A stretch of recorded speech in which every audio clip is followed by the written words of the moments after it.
When I was 13, I died. For 2 minutes and 11 seconds, my heartbeat stopped and my pulse was gone, and I was dead.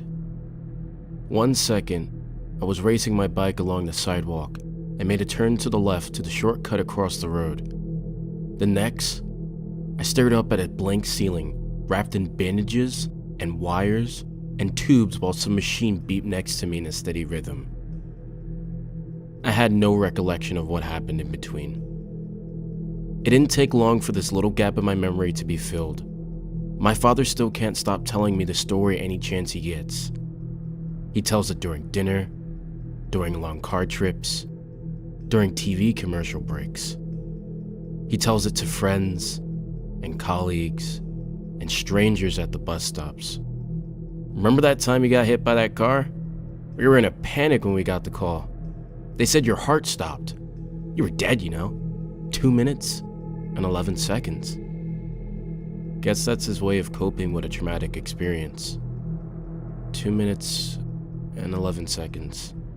2 minutes and 11 seconds.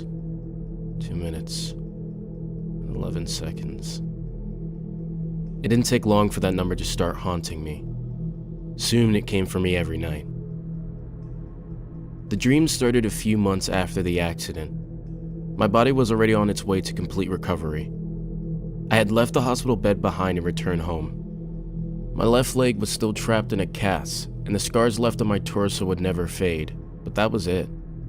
It was around this time I felt myself waking up at night more and more often, sweating and shivering, a pain enveloping my chest. Soon I grew able to remember the nightmares that preceded these episodes, or rather the one single nightmare. It was the exact same dream, every night, and still is to this day. The same visions, the same sounds, and it always lasts the exact same time. 2 minutes and 11 seconds. I know because as it became a regular occurrence, I started counting along. 1 second, 2 seconds, 3 seconds. The rough asphalt of the road takes in half of my view. My body lies in an awkward angle on the coarse gray material. Glittering fragments of glass and small smears of red fluid are spattered around me. 4 seconds, 5 seconds, 6 seconds.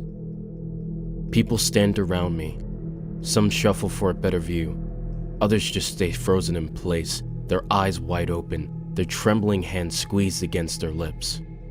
A blue light flashes somewhere behind me, its presence vaguely visible even against the bright sunlight. 13 seconds, 14 seconds, 15 seconds.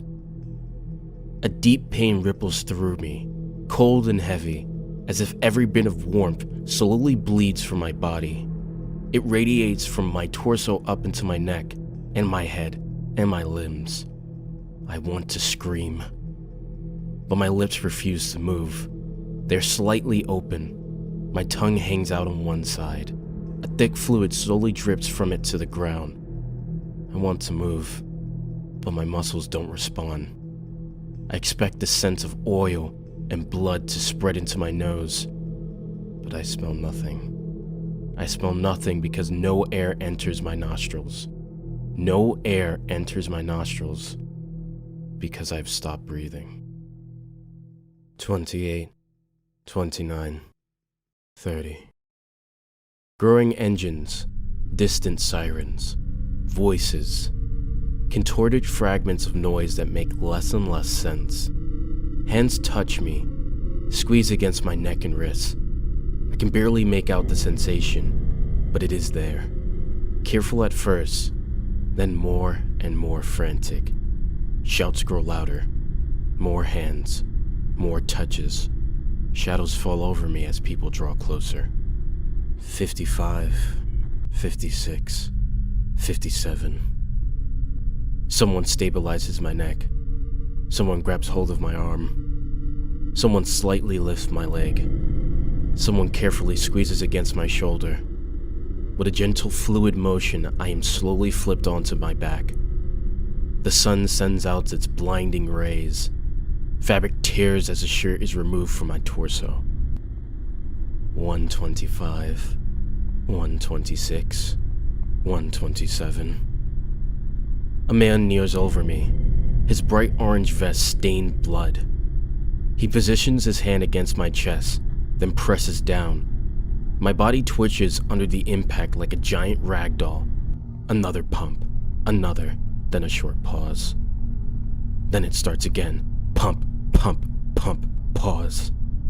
Pump, pump, pump, pause. 1:59. 2 minutes. 2, 1. Pump, pump, pump, pause. Pump, pump, pump, pause. It's hard to keep track of the time. The palms hit my chest with a steady rhythm, but that rhythm doesn't fully match the seconds ticking by. I feel like I am burning, like there's a fire licking over my insides, like thousands of insects burrow into my skin and start tearing out my flesh. 2-6, 2-7, 2-8. Pump, pump, pump, pause. I stare up at the blue sky, concentrate on the faint white cloud formation drifting past, try to focus on its contours and shades. Anything to keep my mind far away from the next second. Anything to divert my attention from the moment where the pain reaches its peak. 2-9. One of my ribs break under the pressure. I want to scream, need to scream, but my body is dead, and my lungs are empty. And those hands keep grinding and pumping, unrelenting, driving the broken piece of bone deeper and deeper. 2:10.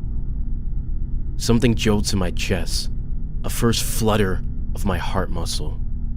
Dots of light dance in front of my pupils. The sunlight disintegrates the remnants of the clouds overhead. Shouting voices, twisting, roaring, spinning. 2:11. And I awake, back in my bed. The pain is still there, dropping and pumping, as if those hands are still hammering down on me. For the first few moments, it feels as if my heartbeat might go out again. Cold sweat coats my skin, my muscle trembles, then the sensation fades. Every night, 2 minutes and 11 seconds. I've talked to the doctors about the reoccurring pain, had a few hospital checkups. There's nothing physically wrong with me. Nothing they can find, at least. I haven't told anyone about the dream, though. This is the first time I put the experience to words. Even telling strangers on the internet feels shameful and embarrassing. It's one thing to show off the parts of my back where the skin is still twisted and contorted, like some Viking showing off his old battle scars. It's another thing to entirely talk about waking up every night crying and sobbing. It's another thing to admit to secretly covering my mattress with newspaper sheets in case I lose control of my bladder again. But I have to talk about it. Something changed. It happened a few days ago. 1 second, 2 seconds, 3 seconds. A woman, a bit older, maybe in her late 60s, thin and tall, dressed in a painfully bright mismatching colors sporting outdated flower patterns, walked along the sidewalk. She was slightly hunched over, carrying 2 black plastic bags in her hand. She was just another passerby. She was just some random old lady. And she was not supposed to be there. I've lived through the dream thousands of times. Every little moment has always been the same.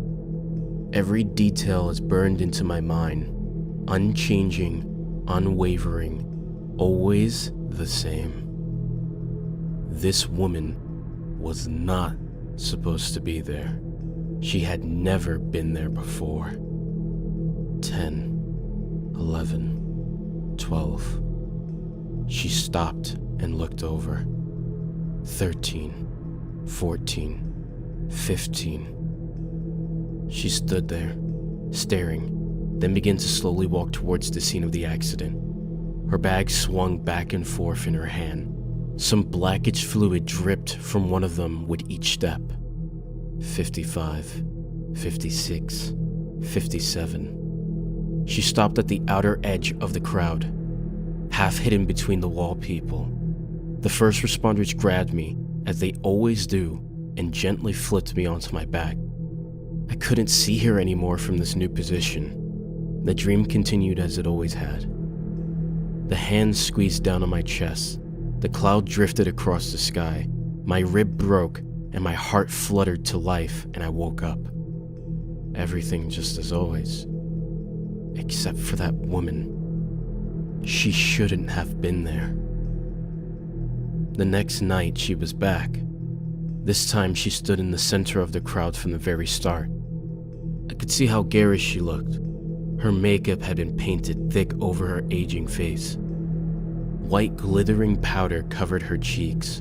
Her lips were smeared with gleaming red lipstick to the point that they looked like wax replicas. Her eyes were encircled with dark violet rings of shade. The face beneath this grotesque mask of makeup was inhumanly still. No twitch of a muscle, no flare of a nostril. She didn't even seem to blink. She just stood there, staring down at me. Her pupils never shifted away. When I was flipped onto my back, she drifted closer, towering in the corner of my vision. The seconds ticked down. The pain grew worse. The palms in my chest. Pump, pump, pump, pause. Her body tensed in rhythm to the resuscitation. Her thin, bony fingers tightened to shaking fists and then opened up again. Pump, pump, pump, pause. 2-9, 2-10, 2-11. When I woke up, I half expected to see her still standing there, somewhere in the darkness of my room. Of course, she was gone along with the rest of the dream. I was alone with my pain, and my tears, and my shame. She returned the night after. This time she stood even closer, as close as she was able to get. Other members of the crowd slightly leaned away from her, as if she was emitting a disgusting smell. She didn't react, didn't seem to register anything besides me, as if all these other people weren't even there in the first place. 55, 56, 57. The woman tried to step closer the moment I turned on my back. One of the first responders stepped into her path and pushed her back. Pump, pump, pump, pause. 133, 134, 135. The pain welled up and grew deeper, and the woman was still there, her lengthy body twisting to the left and to the right, her fingers twitching in rhythm to those palms squeezing down. Pump, pump, pump, pause. 149, 150, 151. The moment of the worst pain was quickly approaching. She tried to push closer once more, but was repelled the second time. 2-4, 2-6, 2-7. My eyes drifted to the cloud above. The worst pain was coming. Just 3 more seconds. 2 more seconds. Pump, pump, pump, pause. 2-8, 2-9. Here it was. The hand would squeeze down, and my rib would break, and my body would go up in flames, and 2-10, 2-11.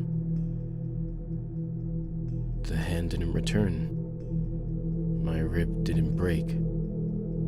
My heart didn't start beating again. 2-12, 213. The open palm hovered just above my chest, about to push down.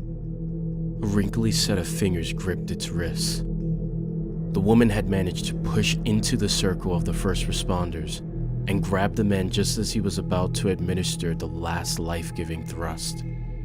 Nails bit into flesh. She tore him backwards. He screamed. 218. 219. Somebody else rushed to my side. Another set of hands found my chest, began to push frantically, and struggled to find the right rhythm. 223. 224. Something inside me slipped further and further away. A gray shade drifted over the world. 225. The woman was still there, trying to get to this new person too, but the others had held her back. And 226, and the hands pressed against my chest, faster and faster, and the shouts grew louder, and 227, and closer, and somebody else arrived. A second, 238, set of hands joining the first, and a rib, 229, broke, and another, and they pumped, and 230, screamed, and 231, 232, 230. And then I woke. My body twitched on the mattress, convulsing. I was frozen from the vicious cramps tearing their way through me. I tried to scream, but my jaw just inched open for a second, then bit down with all my might as the next cramp hit me. My tongue got caught between my teeth. The taste of blood spread. My stomach cramped, and something was pushed up my throat. With a desperate motion, I threw myself to the side. Somehow I had gathered enough force to fling myself off to the side of my bed. My forehead slammed against the edge of my night table. My vision blurred. I crashed to the ground, unable to dampen the fall in any way. At least I wouldn't suffocate on my own vomit in this new position. I lay there for minutes until the worst of the pain slowly receded. This was the last time I slept. Fear of what had happened kept me awake through the next night. A pack of caffeine pills got me through the one after. Now I am reaching my limit. I feel myself slipping, feel myself drifting off. I won't be able to stay conscious for much longer. Dark, spidery dots crawl in the corner of my vision. My head feels like it's filled with cotton. My eyelids flutter close, and it gets harder and harder to open them back up. Soon I will sleep. Soon I will dream. Soon I will die again. For 2 minutes and 11 seconds. Or maybe forever.